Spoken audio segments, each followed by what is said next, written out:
Peace, peace, peace.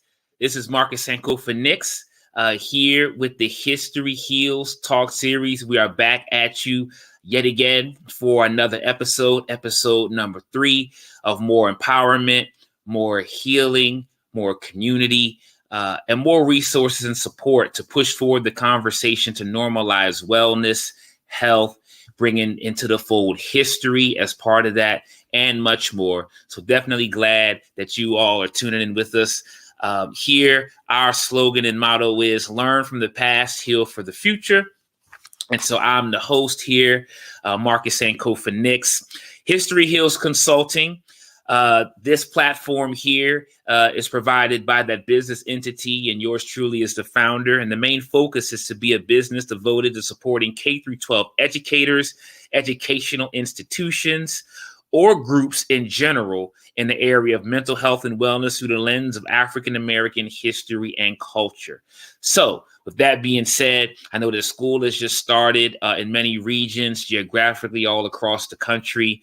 I know that organizations, businesses, institutions, and groups are all trying to reimagine DEI practices, restorative justice, what it means when we think about inclusivity, a sense of belonging, a sense of restoredness, and all those types of things. So definitely consider History Heals Consulting for your needs in terms of the services that we offer. And one of the things that we offer is this platform here, History Heals Talk Series. And so this is episode 3.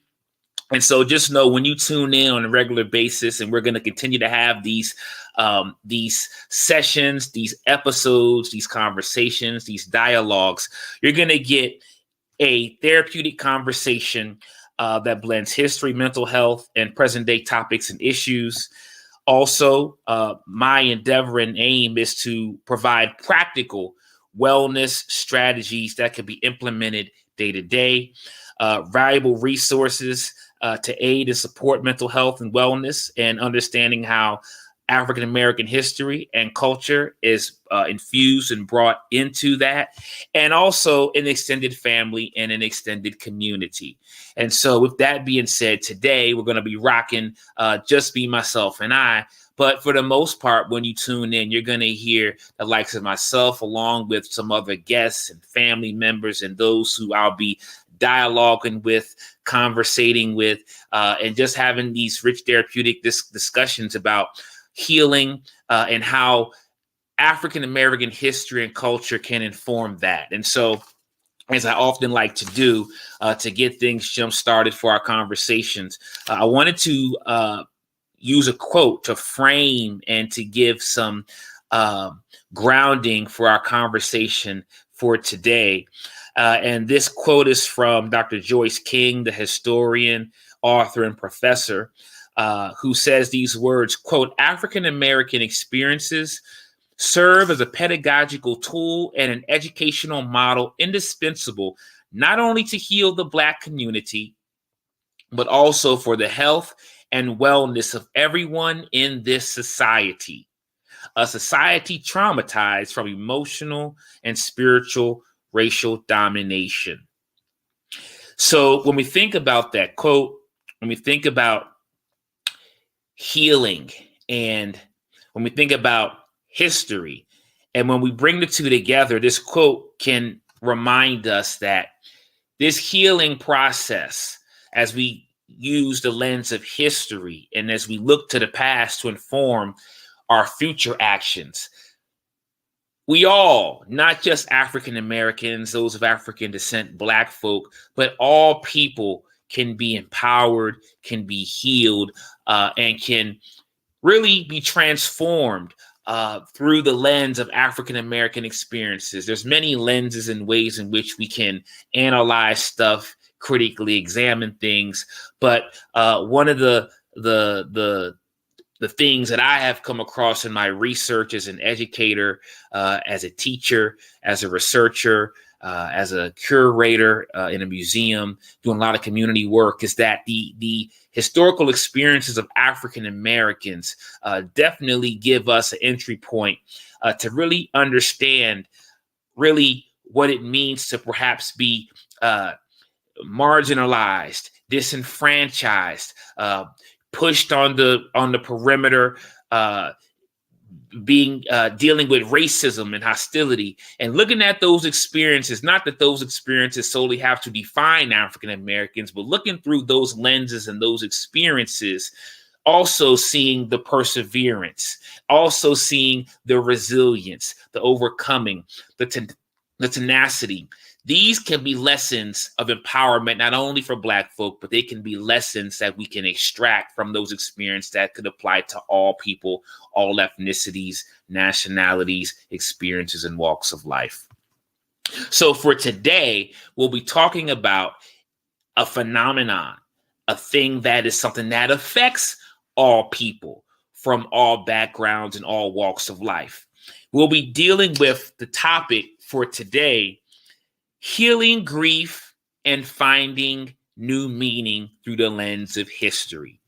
Healing grief and finding new meaning through the lens of history. So when we talk about this theme of grief, and when we talk about finding new meaning, what it was that actually brought this to the forefront of my mind. And on my website, historyhealsconsulting.com, go ahead and check that out when you get a chance. Subscribe. Make sure you like, the content that's put out. We're on Instagram, Facebook, YouTube. Make sure that you stay connected with us. But I put out a blog post a couple years back, and it was during the heart of the COVID-19 global pandemic that took place. And it was addressing this notion of grief. It was addressing this notion of loss, as we saw so many people struggling to maintain themselves, struggling to keep themselves together mentally, psychologically, emotionally, socially, spiritually even. And so as I reflected on my own life, and as I reflected on the lives of those who I was in communication with, family members, loved ones, those who I did community work with, colleagues and fellow professionals, many different types of people, I saw consistent themes in terms of many being affected by what has been deemed as a global collective trauma that came upon us with the global pandemic. And then we also know that in a society, on top of that, not only was the global pandemic taking place, but also seeing racism continue to rear its ugly head, inequities, racial discrimination, being an educator in the school system, K through 12, seeing the landscape of education being shaken up by the efforts to minimize the teaching of Black history, the efforts to continue the erasure of Black history, which we still see to this very day, the efforts to stagnate the stories and the Black voices that are shared. And we see this all across the country, and we still continue to see this today. So we have all of this stuff, and there's stuff that I haven't even mentioned, but we have all of this stuff: family issues, family drama, tension in our relationships, the polarization on the political scene, all of this stuff happening, and yet grief. So when we talk about grief, I know that there may be some who might be more familiar with the terminology than others, and some may just might be just know what the feeling of grief is. But just to help have us work from a definition to have a jumping off point at the same time and at the same point, the American Psychological Association defines grief in these terms. Grief is the anguish experienced after loss, significant loss, usually the death of a beloved person. Grief often includes physiological distress, separation anxiety, confusion, yearning, obsessive dwelling on the past, and apprehension about the future. Intense grief can become life-threatening through disruption of the immune system, self-neglect, and suicidal thoughts.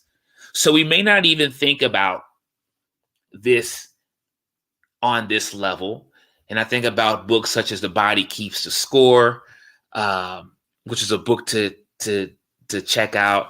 I think about books such as Post-Traumatic Slave Syndrome by Dr. Joy DeGruy, who did a great work that deals with America's legacy of enduring injury and healing. Or I think about this book here, My Grandmother's Hands, Racialized Trauma and the Pathway to Mending Our Hearts and Bodies. And there's many, many others. Even this book here, Under the Skin by Linda Villarosa, The Hidden Toll of Racism on American Lives and on the Health of Our Nation. And what these books bring to the forefront many things, but one of the things they bring to the forefront is the mind and body connection. So when we talk about grief, as we just read, the psychological distress, the separation anxiety, the fear, the anger, perhaps even, what it is that we might go through in experiencing perhaps the loss of a loved one or the passing away of someone, it also affects our immune system. It also affects our capacity to be able to deal with that which we are confronting and that which we are facing. Because when we go through highly stressful times, it doesn't just tax the mind and the brain, but it also takes a physiological tax on us. And our experiences, what we go through, it affects our organs, our joints, our bones, our muscles, our ligaments. And that's something that's very important to remember. And so later on in our conversation and in our episode today, we'll talk about some practical things we can do to metabolize and work through this. But grief is really, really huge, and grief is really, really big. So I'm going to continue to read what it is that is put down in terms of how we can think about grief. It goes on to say, grief may also take the form of regret for something lost, remorse for something done, or sorrow for a mishap to oneself. I would posit and suggest personally that the grieving process is a process that affects us on many different levels. So there's a societal level, the community level, the familial family level, and even a personal level. We can experience grief in our organizations that we may perhaps have been a part of, organizations that we were passionately connected to. We may also find ourselves experiencing grief for the loss of businesses. I know that there was a study recently, or not too long ago, and I don't have it with me right here, right now, but I believe Kuroshi in Asia is a prime example of how we see this grieving process play out.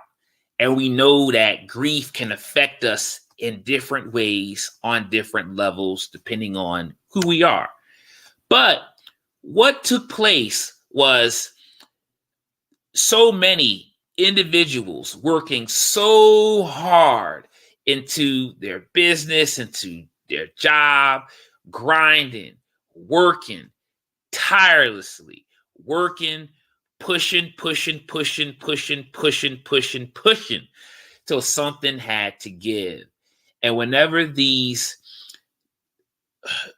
businesses did not work out, and whenever there was closure to some of these businesses or entities that there was so much work put into, suicide ensued. And so as we talk about grief, this is something that I believe is very serious, and this definitely won't be the last time So when suicide takes place, and as we just mentioned in the definition, suicidal thoughts, these are one of the ways that some might deal with grief. And so what I don't want to do is oversimplify a complex concept such as grief. But as we attempt to peel back the layers for today, just wanted to speak to how history and how viewing the past and the lens in which we view the past and the perspective and the narratives that we carry over from the past affect us, and how we could leverage those narratives to facilitate our healing process. And I want to emphasize the fact that it is a process. Sometimes it's hard to have patience. Sometimes we might want the result immediately, right away. We might want results yesterday. We oftentimes live in a culture, as many of us may already know, that may be deadline driven, or it's about the bottom line, and the process might not be deemed as important or as valuable. But that process is very, very important. Sometimes the process could even be scary. Sometimes the healing process, and this is History Heals Talk series, so we're going to talk about healing. That's what we do. The process of healing can be different. It can be counterintuitive. It can be, we might think it might hurt us, or it might bring up some stuff. And there oftentimes are points of discomfort and dis-ease in the process. But I would suggest growth and learning doesn't always come being comfortable and with ease. Yet we can still heal. When we think about grief, and just to hit on some of the things that I already mentioned, anguish experienced after loss. Why me? Why us? Why did this happen to me? I'm a good citizen. I'm a good brother. I'm a good sister. I try to do right by folk. Why did this happen to me? You know, some would even say questioning the higher power, questioning God, or, just questioning why? Then we think about the beloved person or the entity that we perhaps lost, and how can I pick up the pieces and move on without this person? this person or this entity was my source of strength. My identity was rooted in this thing here. And this is a part of me. I've lost a part of myself from losing the person. Separation anxiety. I'm afraid to lose other stuff because I don't want to experience what I've experienced, perhaps losing what I've just lost. So I'm going to cling a little bit more. I don't want to lose this person, so I'm going to cling to this other person more so they don't get away. Or on the flip side, I'm not going to get close. I'm not going to get too close because I don't want to set myself up to have to deal with potentially what I've dealt with before. So there's so many different elements to this. I don't claim to know all there is to know about grief and the subject matter. And as I said before, I'll definitely have some good brothers and sisters, join me to continue to flesh out this conversation. But for today, I wanted to lay the groundwork about healing grief and finding new meaning, how we can overcome and work through this, because we see this play out every day. We see, especially in recent times, that people who were here today may be gone tomorrow. People don't have to be here. When we think about grief as well, we spoke about the immune system and how it affects the body. And we also talked about on all the levels how it affects us. And also, sometimes situations or people may not leave us, but we may have to leave situations. We may have to at times leave people depending on the situation and the circumstance. It doesn't mean all the time. And as I say that very carefully because as I mentioned before, we can have the propensity to always leave and to always skip out and to always abandon. But there's certain behaviors and thoughts and different things that are associated with perhaps the grieving process. When we talk about loss, and I don't want to just hone in on the loss of a loved one, loss could come in different ways. Perhaps the loss of normalcy. So as I go back to perhaps the COVID-19 pandemic, and we still are recovering, I believe, from that socially, emotionally. When you go through traumatic ordeals, the remnants and the residual effect just doesn't disappear and go away. Loss of job security. Some might say loss of structure or predictability, having their world turned upside down. Loss of connection. There were times when stuff was shut down. We might not find ourselves in these circumstances anymore, but there were times when people passed away. You couldn't even go to the funeral to check on them because of the social distancing and the barriers put up. You couldn't go to the hospital to check on your loved ones because of the restrictions and limitations that were established.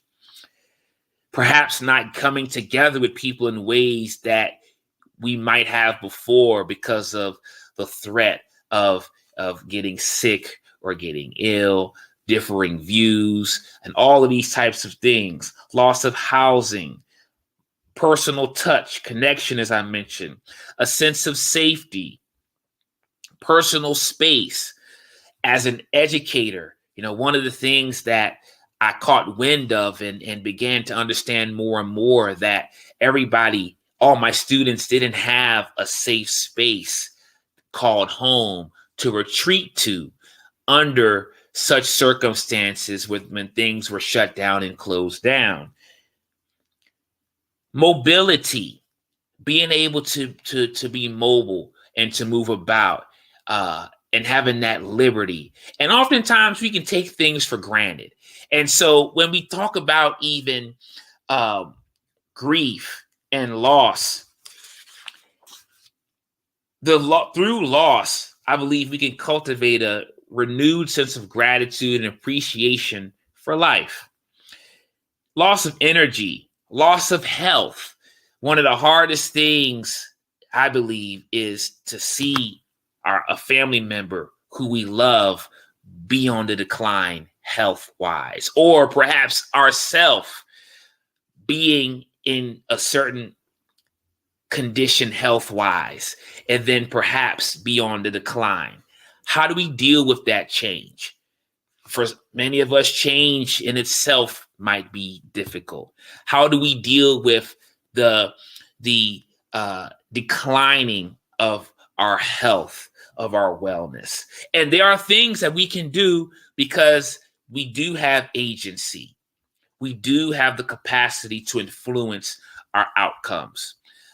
We might not can be able to control everything, but there are some things that we can control, that we have the capacity to influence. But so when we talk about loss, there's a lot of different things that we can think about when we expand how we view and conceptualize grief.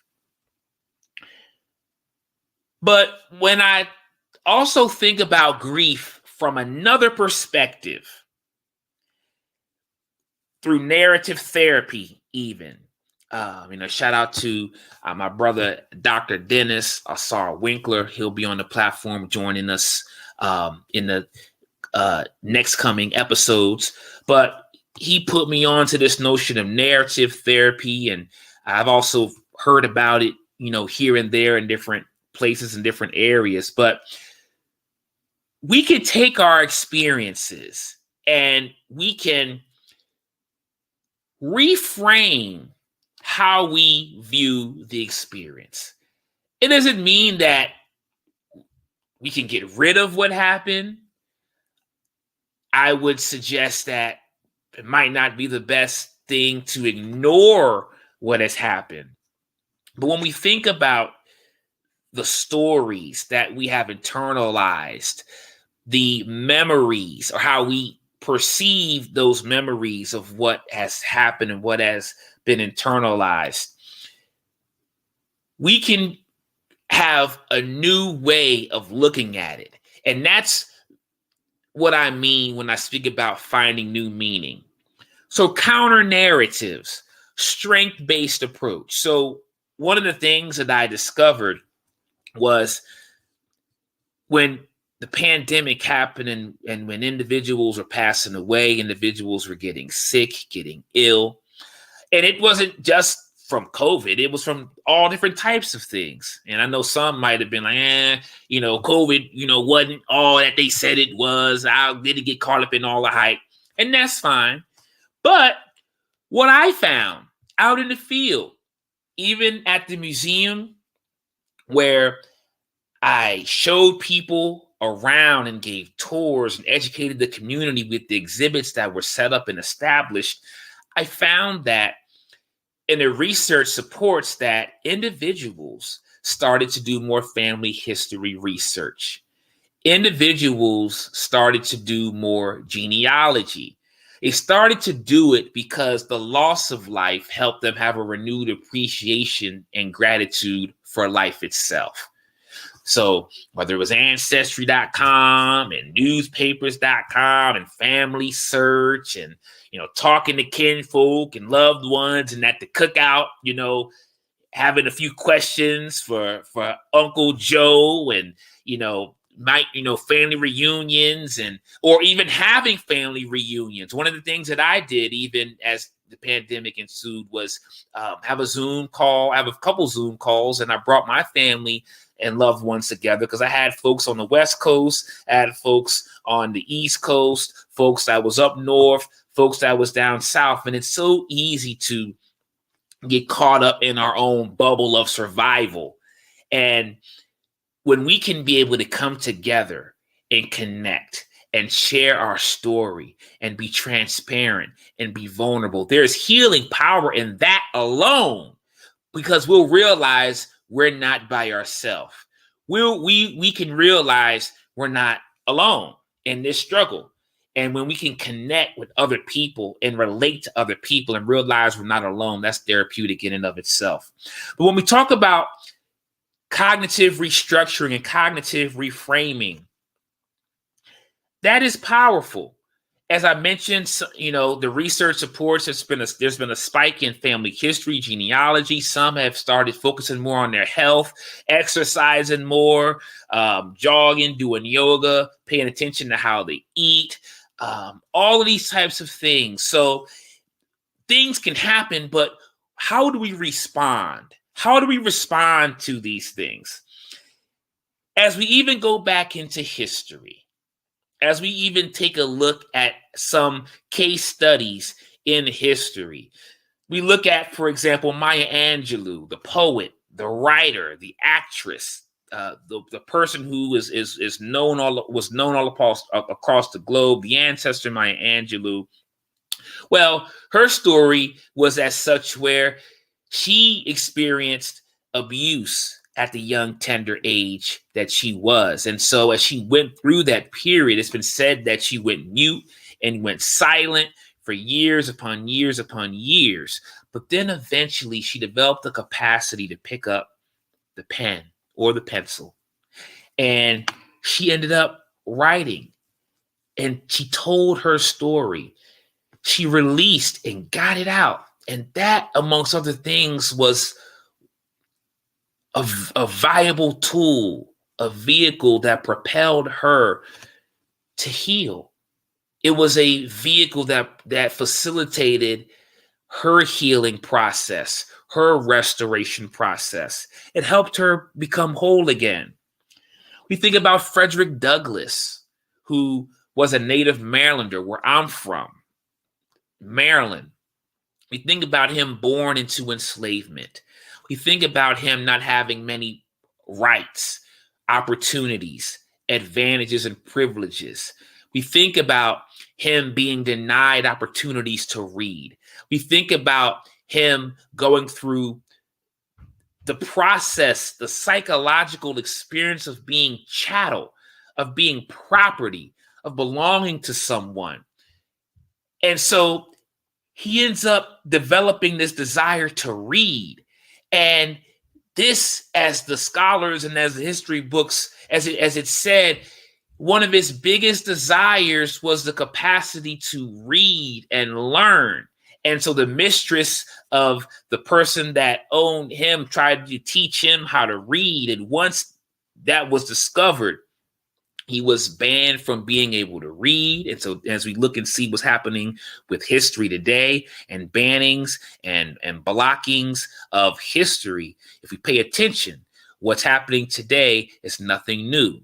But nevertheless, when we look at the story of Frederick Douglass, when he would run and get his freedom and escape, and when he would, find his way to freedom, he as well used his voice and used his pen and used his capacity to reframe his story and to rewrite his own narrative. And I really want to hone in on that, because oftentimes we have these narratives in our own brains.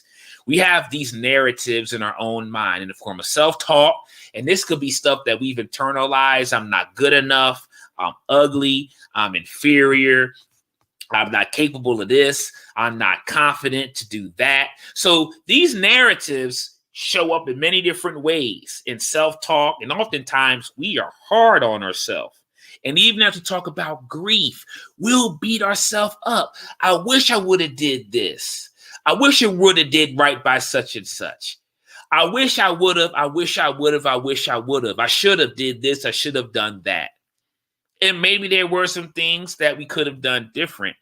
However, as we talk about the past, it could be liberating to reflect on the past. But if we stay stuck in the past, then that could also open up the gateway for more issues. But Frederick Douglass rewrote the narrative. He ended up becoming an author, a writer. He, had his freedom narrative. I call them freedom narratives, not slave narratives, but he had a freedom narrative in which he wrote about the atrocities of enslavement to debunk the dehumanizing, happy-go-lucky slave persona that oftentimes was put out there. So even today, as we hear in Florida, talks about, oh, well, the enslaved learned, it was good for them on the plantation because they learned skills. It's important to make sure that we address that and speak to that, because from the shores of Africa on to the plantation and to the fields, there was already skills that those individuals had. And what about the residual effect of the trauma and the mental strain that was passed down as a result of those experiences? And so it's important to also make sure that we don't allow others to categorize our experience and speak for us. And so telling our story, if we don't tell our story, others will tell it for us. Even Harriet Tubman, who was also a native Marylander, an abolitionist eventually, but she took a traumatic brain injury at a young age, and she would get epileptic seizures throughout the rest of her life. But she transformed that into something positive and claimed to use that experience as a way to propel her to lead other family, friends, and loved ones to freedom, because she claimed to have visions, and she followed the stars and the moon and the celestial bodies. And that was what helped her liberate 70 family, friends, and loved ones. And she also consulted others and helped them find their way to freedom on the Underground Railroad as well. So why am I bringing up these case studies? These are some historic examples of how we can use the lens of African Americans and their experiences and move it forward to today and apply some of these lessons. We can rewrite what has happened, not ignore or not change it, but change how we view it, change our perspective and how we think about it, how we imagine it. What is the lesson perhaps we need to obtain or that we need to gain from the experience? So as I've talked to people and, engaged people and stuff like that, and even going through my own experiences, and, with this I'm about to say podcast, that's such a popular, term to use. This is more so like a talk series, but if you use it as a vehicle to heal, you could call it whatever you want to. But nevertheless, there are some things that can be done, some practical resources and some things that we perhaps may have thought about or perhaps may not have thought about when it comes to aiding ourselves in the healing process. So some of the things, when we think about perhaps the loss of a loved one, and there's an African-centered philosophy that even speaks to this notion of loss. And it would suggest that life is not necessarily lost. Perhaps in the physical, it might be lost, but spiritually, all right, the continuation of life continues to be there. Life is cyclical. And so, it's more of a transition, an ancestral transition. So depending on our worldview and depending on our own life philosophy, that can help us manage and navigate things. So, I've heard of all types of things. I've come across different things that have known to be therapeutic and help in aiding the healing process. Things like of creating an altar with pictures and photographs and remnants of the person, or obituaries and different things like that. Now, some might say, well, that might re-trigger me. And I understand that and I get that. And that's why we say this is a process. But an altar could be a way to commemorate, could be a way to honor. I know many of us might have seen the RIP t-shirts or the tats to recognize and remember those that have gone on before. So there's all different types of things that we can do. Establishing new traditions. Maybe you want to have a day in honor of perhaps the person. or perhaps scrapbooking, or creating a photo album or a slideshow even to honor them and to remember who they were.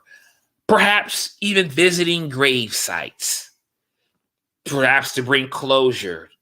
Some might say exposure therapy, to visit that site and to, connect on that level.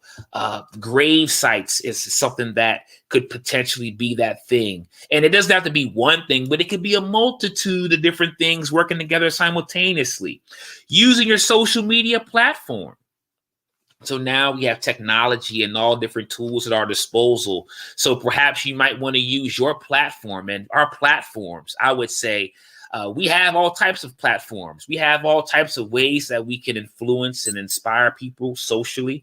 But nevertheless, social media, we can name something after them. I know there have been some close family members and loved ones who perhaps have named businesses in honor of perhaps their brother or their father or family members or close ones. Documenting the life story. So I know some have written books in honor of their kinfolk and their family members and their ancestors. And I came across a story, recently, where there was a man who actually walked 400 miles along the Underground Railroad path in honor of Harriet Tubman. So there's all types of ways to connect once again with our ancestors, or perhaps those who we might miss and who we might be experiencing grief from.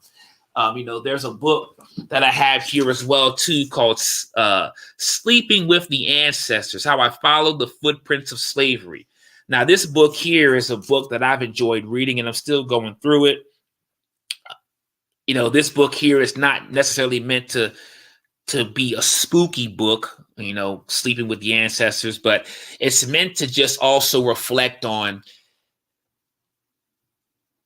the broad way in which we can connect. In this story here, a brother named Joseph McGill Jr., the founder and executive director of the Slave Dwelling Project from South Carolina, I believe, he ended up starting a project where he went to different historic sites and plantations, and he slept in the dwellings and the cabins of where the enslaved were, as a way to really connect with them, as a way to perhaps understand them better. And that was part of his healing process. All of our healing processes aren't the same, yet we could also borrow a page from the book of somebody else's healing process. That's why I believe it's always important to share, not just with anybody, but with a trusted source, with a source where we're safe. And so nevertheless, there's all types of things we can do. Pouring libation, which is another ancient tradition. It's another ritual that, you can engage in.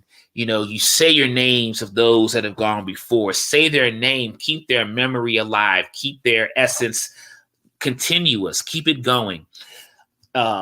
Song, music, prayer, so many different things. So the list goes on and on and on. But I wanted to give some concrete examples of things that we could think about in terms of how we can remember and connect with those that have gone before us to help facilitate our grief and grieving process. Community service. I found in my research in the field that widows, those that perhaps may have had husbands who have made their transition, commemorating their life and getting into history and preserving history and sharing those stories with the broader community has actually been very instrumental in the healing process for a number of widows who I've come across doing work in many facets and many different fronts as well, too.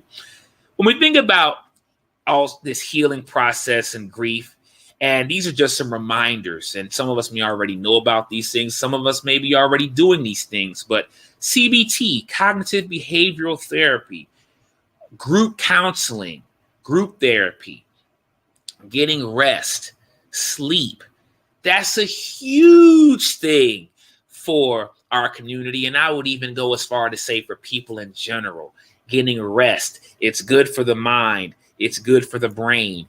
Exercise, whether we do stuff in our chair, whether we do stuff, walking, dancing, jogging, yoga, bending, stretching, running, whatever it is that we do, movement is also healthy. Healthy diet, what we eat, what we consume, not just food that we put in our stomachs, but what it is that we are taking in terms of content, the media, publications we expose our brains to, people and spaces, and what we are taking in our system. So when we think about memory and hippocampus, which is, a part of our brain system, the hippocampus is really, really a big deal, because when we think about how our brain is actually wired, the hippocampus is sort of like the clearinghouse for our brain. And when we internalize and take in information and encode it and break it down, and all of the information that we bring in our brains, it basically helps us store stuff for later retrieval. And so, when we talk about our hippocampus, it's like our memory weaver. And so the sights and the sounds and the smells and the feelings and the language, it enters in through that portal. But the memory affects so many regions of the brain working simultaneously together. So when we talk about rest, this can help recharge that system. When we talk about exercise, this can help rejuvenate that system. When we talk about meditation or mindfulness, and for some of us, it might be difficult, but for some of us, maybe this could work. Being still. Even that could be something that could facilitate and aid our healing process. So grief, loss. Sometimes a loss may not be the loss we think it is. And yes, it could be a loss, but it could also be a door open to gain new things, depending on our scope, depending on our point of view, depending on our worldview and our perspective. There's a notion called post-traumatic growth. There's been a lot of scholarship, and there's been a lot of information and resources about this. But post-traumatic growth would suggest our traumatic experiences can be painful, but what can help us to overcome and persevere and push through is our worldview and our perspective about the situation, how we relate to other people, and how we make meaning of what we've been through, how we make meaning out of what we have been through. When it comes to the healing process, no one said it'd be easy. I don't claim to talk about it as if I have it all in the bag, as if I've mastered all the components of healing. But nevertheless, we can do this together. And no, you don't have to heal alone. I took to Facebook, not recently, probably maybe a year or so ago, and seeing so many posts about individuals losing loved ones, losing family members, perhaps relationships no longer being the way they once were, I decided to put these words out then, and I'm going to read these brief words now because I think they still are relevant in where we are in 2023. And these words that I put out say, we don't have to suffer in silence. Expressing our needs and finding healthy outlets can be therapeutic. Getting over lack of trust can be a major hurdle. However, we can transform our hurt, our pain, and internal struggles into a meaningful opportunity for growth.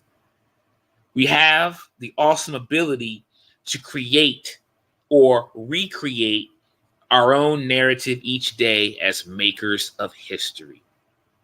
Remember, the journey isn't over, and it doesn't have to be over. And it's important to remember the process is just as important, if not more important, than the destiny. Let's reclaim our agency. Let's reclaim our power. Let's reclaim our resilience. Resilience doesn't mean that we have to take on the world, take on the weight of the world on our shoulders. It doesn't mean that we can't get help or we're weak for asking for help. You don't have to be afraid of rejection by putting ourselves out there, being vulnerable to ask for help. But we can tap into that power that's already within us, and we can heal. We can live to see another day. We can enhance our quality of life. So as I get to a conclusion, I wanted to express this today because this was placed on my heart, mind, and spirit as I was reflecting and thinking about what it was to share with the people, those tuning in. I want to give my information and ways how you can connect. As I mentioned before, the services and the resources and the supports that I offer by way of History Heals Consulting expand for those that are in the school system as educators, as teachers, counselors, as administrators, business owners, businesses. We need healing too. Those who are doing work in the community, organizers, therapists, the supports and resources are here for you too. All you have to do is just, once again, go to the website, historyhealsconsulting.com, and you can see our services, wellness groups, book studies, or therapeutic discussion groups,